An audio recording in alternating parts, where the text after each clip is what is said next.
Hello students, पिछले lecture में हमने किया था मेटलर्जी ऑफ आयरन। अब हम ले लेते हैं detailed metallurgy of copper. Main और जो कॉपर है students, copper pyrites CuFeS2, malachite copper carbonate copper hydroxide है, क्यूपराइड Cu2O है और कॉपर ग्लास Cu2S है। इनमें जो प्रिंसिपल और ऑफ कॉपर है जिसको हम मोस्टली यूज़ करते हैं फॉर एक्सट्रैक्शन वो है कॉपर पायराइट्स, जो कि सल्फ़र का ओर है।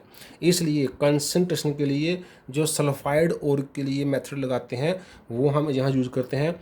तो concentration of the copper pyrites is mainly done by froth flotation process, जिसमें क्रस्ट ओर्स को हम 1% ऑफ पाइन ऑयल के सोल्यूशन में स्ट्रांग एयर ब्लो करके फ्रॉथ बना के अडजैनिंग कंटेनर में ले आते हैं, जिसको हमने इस मेथड को हमने डिटेल में कंसंट्रेशन मेथड में पढ़ा था।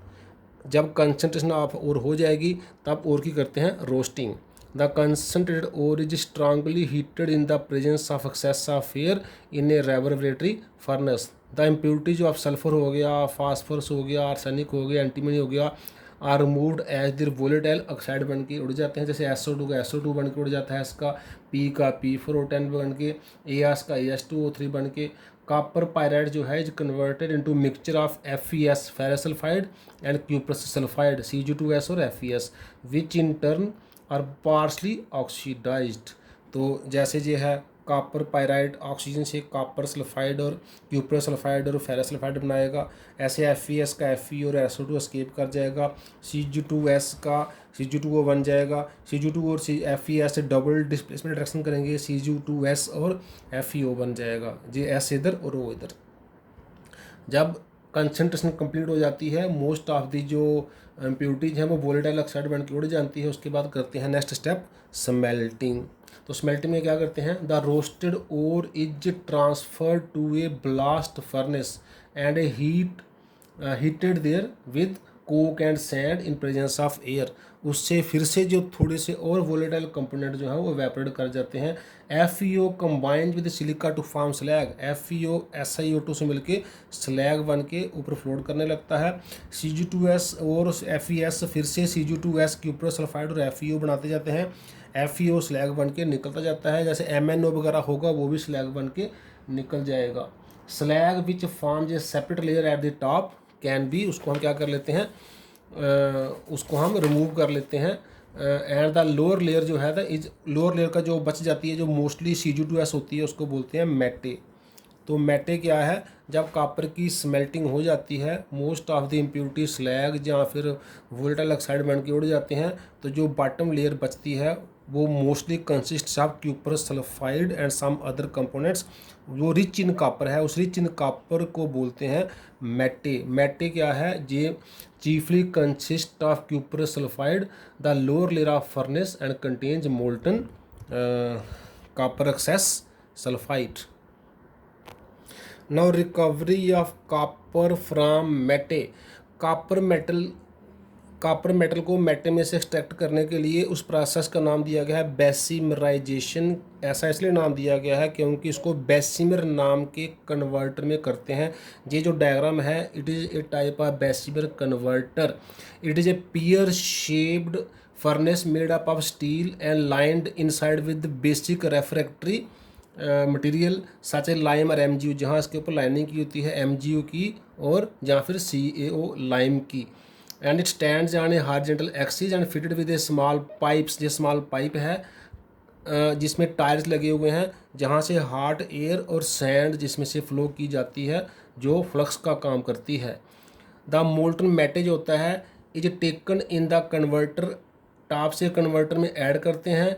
And A blast of air and sand जो है इन द कन्वर्टर जो है वो इसमें ब्लो किया जाता है through it. A series of chemical changes बच्चे टेक पार्ट करती हैं, बहुत सी साइड बाय साइड बड़ी रिएक्शन टेक पार्ट करती हैं। एनी सल्फर होगा, अगर आर्सेनिक होगा, एंटीमी होगा, स्टिल अगर प्रेजेंट है, बच गया है, एस्केप कर जाता है in the form of the respective oxide बनाकर। जैसे SO2 का SO2, उसे P का P4O10 एट्सेट्रा। फेरस सल्फाइड अगर है प्रेजेंट अभी भी, वो ऑक्सीडाइज कर जाता है, फेरस ऑक्साइड बना देता है, which combined with silica to form slag. तो जैसे FeS है वो ऑक्सीजन से मिलके FeO बना रहा है, SO2 एस्केप कर जाएगा। FeO है वो सिलिका से मिलके FeSO3 फेरस सिलिकेट बना देगा, जो स्लैग है जो ऊपर फ्लोट करेगी। क्यूप्रस सल्फाइड अगर है वो ऑक्सीडाइज होकर क्यूप्रस ऑक्साइड बन जाएगा।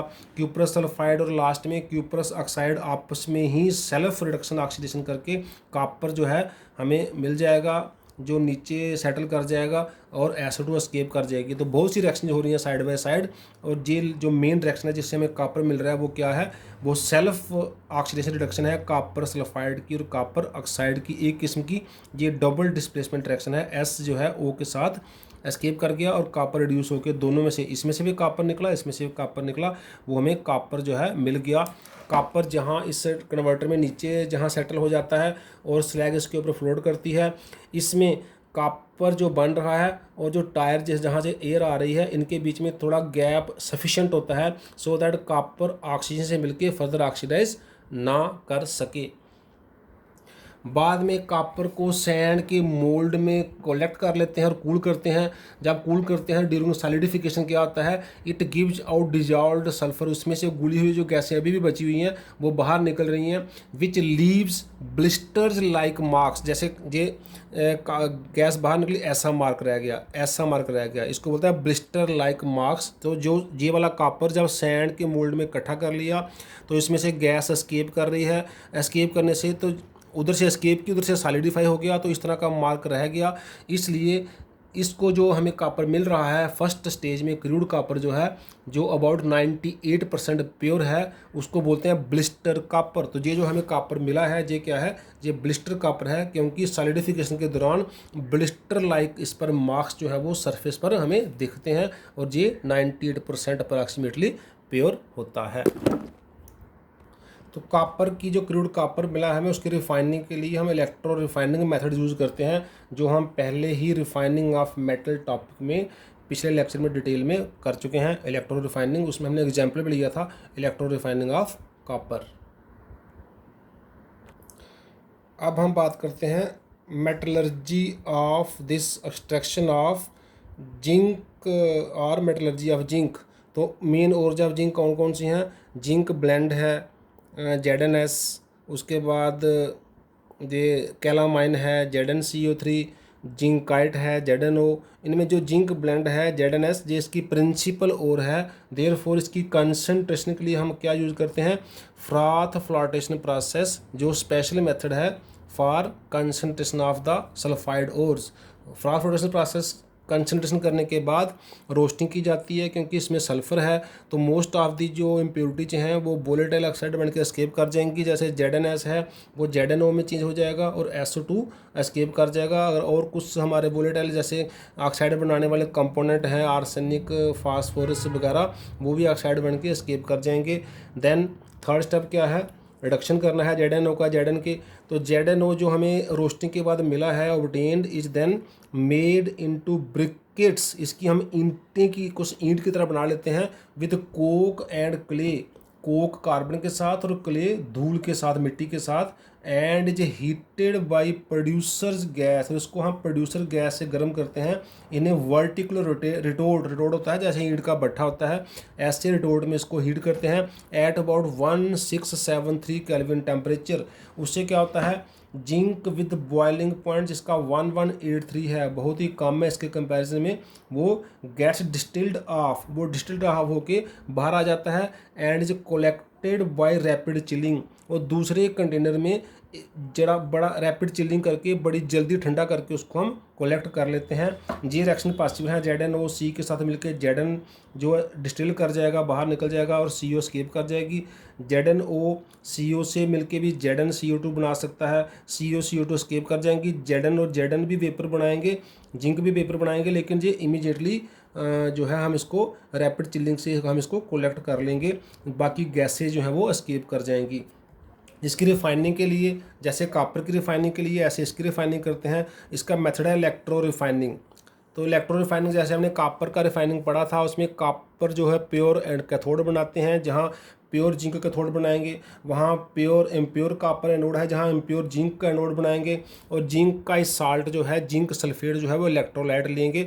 तो जैसा इलेक्ट्रो रिफाइनिंग कॉपर का है ऐसा इलेक्ट्रो रिफाइनिंग जिंक का है, सिर्फ हमने क्या करना है, anode impure zinc, cathode pure zinc और इलेक्ट्रोलाइट जिंक सल्फेट। जो इम्प्योरिटीज हैं जो मोर इलेक्ट्रोपॉजिटिव होंगी वो सोल्यूशन में रह जाएंगी, और जो लेस इलेक्ट्रोपॉजिटिव होंगी वो एनोड के नीचे एनोड मड मड के गिर जाएगी, और जिंक जो प्योर फॉर्म में कैथोड के ऊपर डिपॉजिट होता जाएगा, जैसे कॉपर का हमने रिफाइनिंग में पढ़ा है।